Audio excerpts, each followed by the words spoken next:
We're driving a 2024 Audi RS3. Here's how much it costs. Coming up, we're going to experience 401 horsepower worth of launch control as a family. First, interior. The Audi RS3 was all new for the 2022 model year, and we did a review with it like in the beginning of last year. That said, when Audi's like, hey, you want to drive the 2024 RS3? The obvious answer was yes. And clearly you're enjoying it. We're going very fast.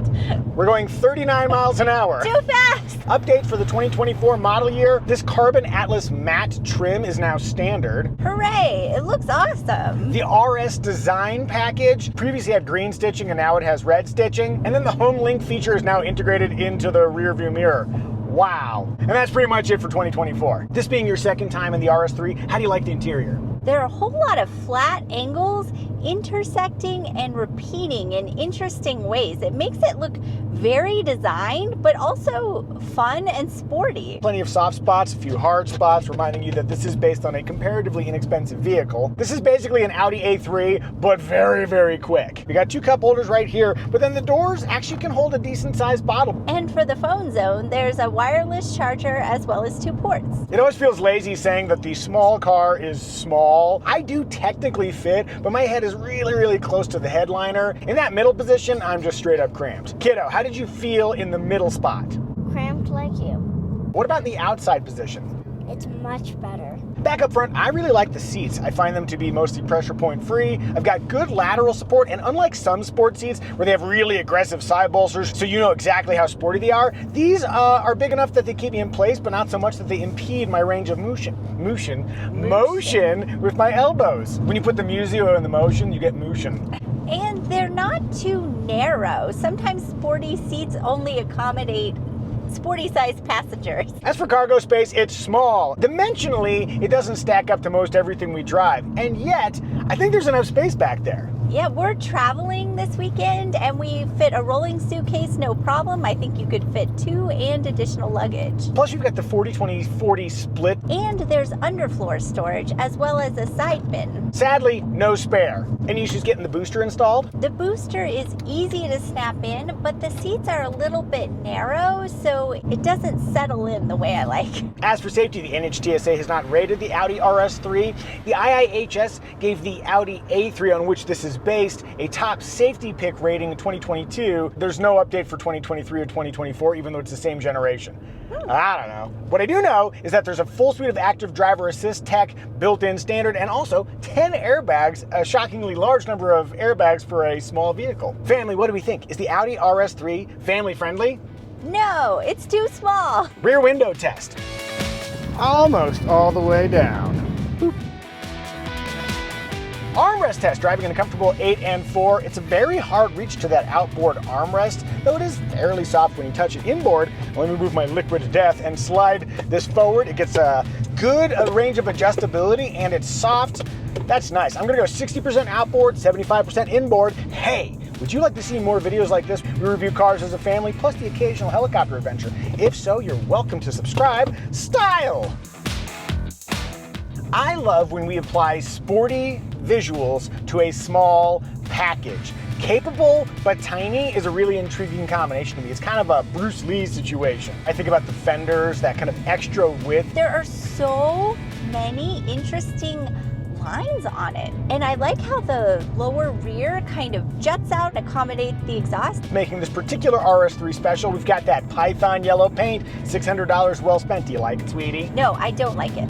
I love it. We also have the black optics package, which adds a black trim on the outside and a $250 black roof. When you look in the front too, you see the pattern on the grille, a very similar pattern repeating on the seats. It just makes it all feel very intentional. It's like the opposite of when you tune your car with Amazon parts or stuff from Pep Boys. Portholes? Sure! Big wing? Why not? Sticker of Calvin peeing on my least favorite brand? Well, of course. We're feeling quite positive about the style of the Audi RS3, but how do you feel? Do you like it? Do you dislike it? Tell us in the comments. In motion. Cruising through town in comfort mode. We've got adaptive dampers. It's never like super soft, which is good because you want a little bit of that firm feedback to remind you you're driving something serious. We've got a dual clutch transmission, 7 speeds, and one of the challenges with a dual clutch is that at slow speeds, it doesn't want to slip. So when you're doing parking lot maneuvers, you may feel the car, it kind of wants to speed up because it wants to be fully engaged. That said, once you get outside of that creep speed, you have a really direct manual transmission-like throttle response because there's a direct connection. There's no torque converter involved. Let's floor it.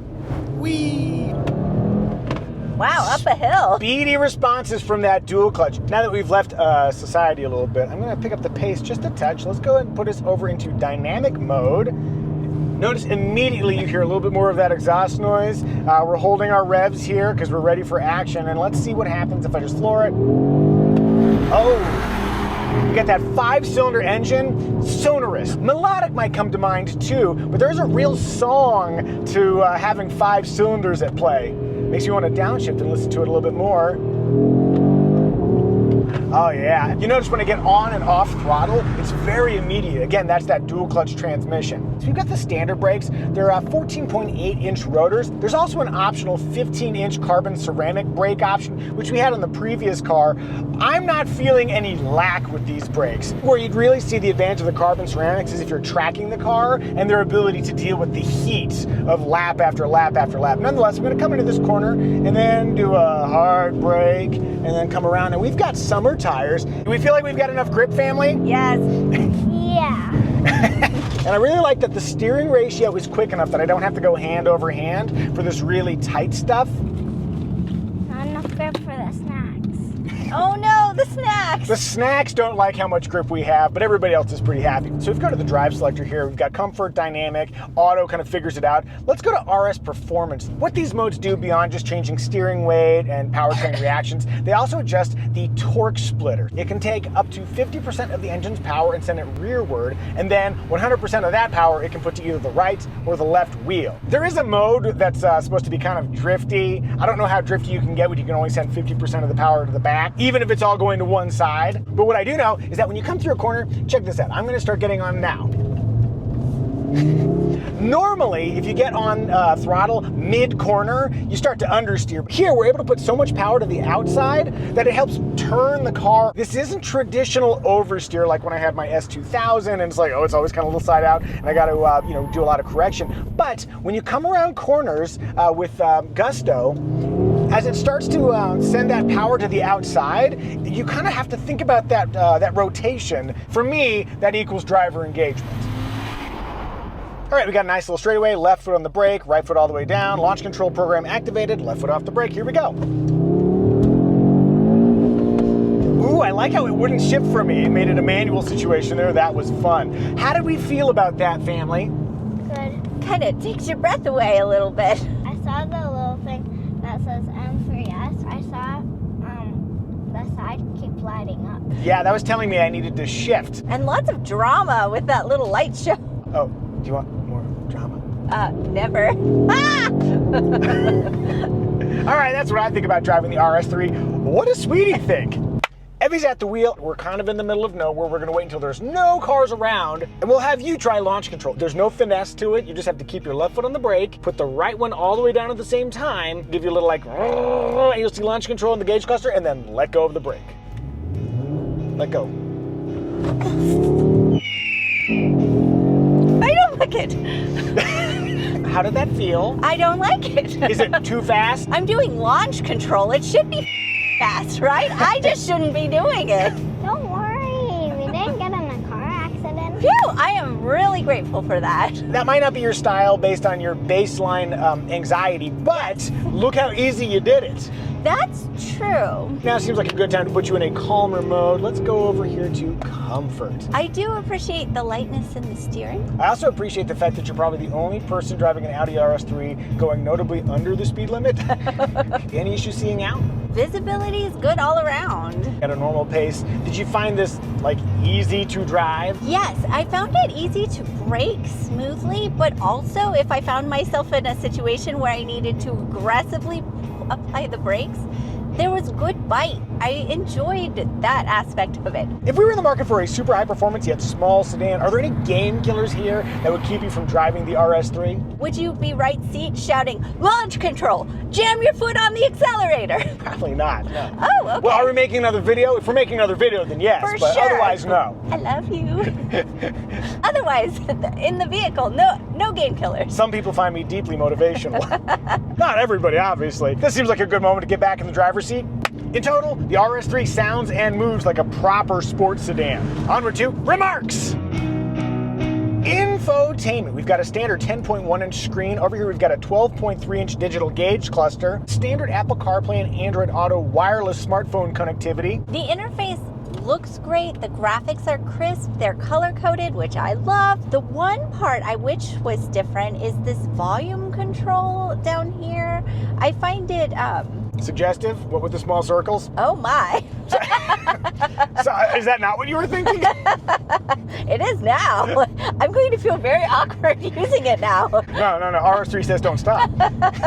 It does draw attention to something that I have a little bit of concern about, which is shiny black plastic. Not only do we have fingerprints and dust, but we also have a pretty solid reflection zone, and in driving at certain sun angles, I've noticed it really blasts me in the eyes. Missing from our RS3, I wish we had cooled seats. The ventilation would be really helpful, especially if you do have this in a track environment. Also, still no 360-degree camera system. I know it's a small vehicle and easy to manage, but we are fans of great visibility, which is why I'll only wear flying eye sunglasses in the helicopter. With scratch-resistant polycarbonate lenses and patented Resilimide construction, flying eyes are the most comfortable eyewear you'll ever wear, especially under a headset or a helmet. Click the link in the description below to learn more about flying eyes.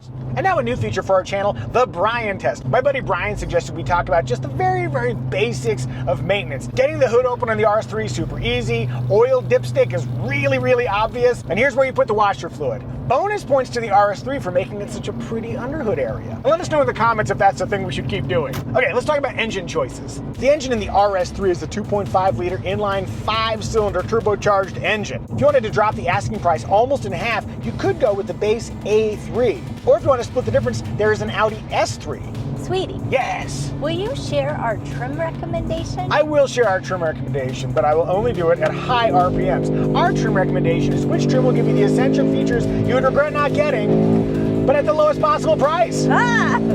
The base RS3 comes standard with the glass roof, 3-zone climate control, heated front seats, Napa leather, and smart key access. It's all the features you need, but we are not going to judge you if you spend extra making your RS3 exactly what you want it to be. And if you're ready to buy an RS3 of your very own, click the Kelley Blue Book pricing link in the description below. As for competitors, the Mercedes-AMG CLA 45S or BMW M2. I'm realizing how many letters and numbers I'm saying right now. Both of those options are slightly more expensive than the Audi RS3. Did we miss any remarks? If so, tell us in the comment section. And now it is our daughter's time to shine. Child, tell us, what is your favorite feature of the Audi RS3? How rad it looks. I love that you worded it that way. Kiddo, I think we've done a good job reviewing the Audi RS3. May I have a 5 and a 5? And you, come get your high five after I go down to second gear.